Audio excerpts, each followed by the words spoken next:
किन्नरों की सच्चाई किसी से छिपी नहीं है। तृतीय पंथी ये समाज आज भी अपने अधिकारों के लिए प्रयासरत है।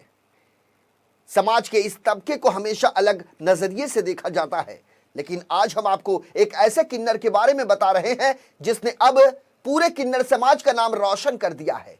कहते हैं, हौसले बुलंद कर रास्तों पर चल दे, तुझे तेरा मकाम मिल जाएगा।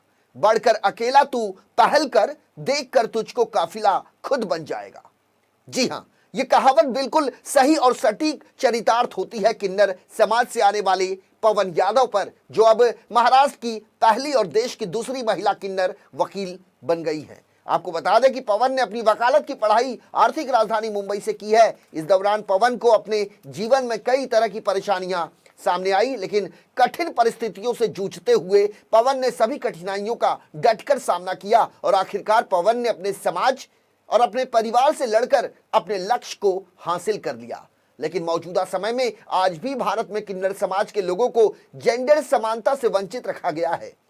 समाज में आज भी किन्नरों को एक अलग दृष्टि से देखा जाता है, लेकिन अब एडवोकेट पवन यादव किन्नर समाज के लिए शिक्षा, जेंडर समानता और समाज में किन्नरों को सम्मान दिलाने के लिए जो लड़ाई है उसे लड़ेंगे, इसका उन्होंने दृढ़ संकल्प लिया है।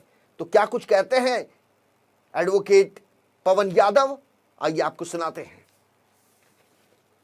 यह तो समाज के लिए बोलते हैं ना कि हम जितने आप हमें पत्थर मारेंगे, हम उस पत्थर को दीवार बना के खड़ी कर देंगे।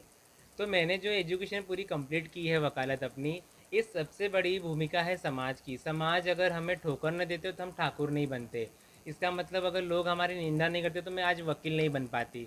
तो सबसे बड़ा मेरे लिए समाज को सबसे बड़ा धन्यवाद है और मैं उनकी ज़िंदगी भर शुभचिंतक रहूँगी, आभारी रहूँगी। अगर समाज मुझे इस लायक नहीं बनाता तो मैं शायद वकील नहीं बनती। कॉमन सी एक बात है कि हमारे समाज में पहले घर से बेघर होते हैं, फिर समाज गलत काम करता है हमारे साथ, कोई दोस्त हमारे साथ में गलत काम करता है, फिर दुनिया करती है।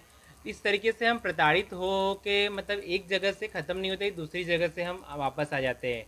तो सबसे पहले इसमें ये कहा जाएगा कि समाज अगर हमें स्वीकार करे तो हमारे साथ में गलत ना हो। तो मैंने यही सोचा कि सबकी कॉमन एक यही एक रीज़न है सबका।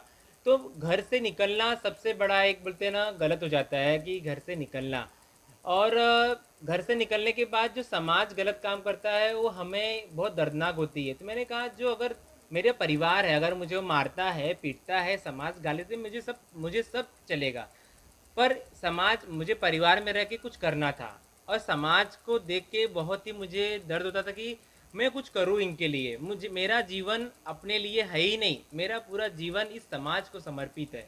समाज में लोगों की एक ही भूमिका आती है, किन्नर अगर नाम आता है तो लोग सोचते हैं कि धंधा करते हैं।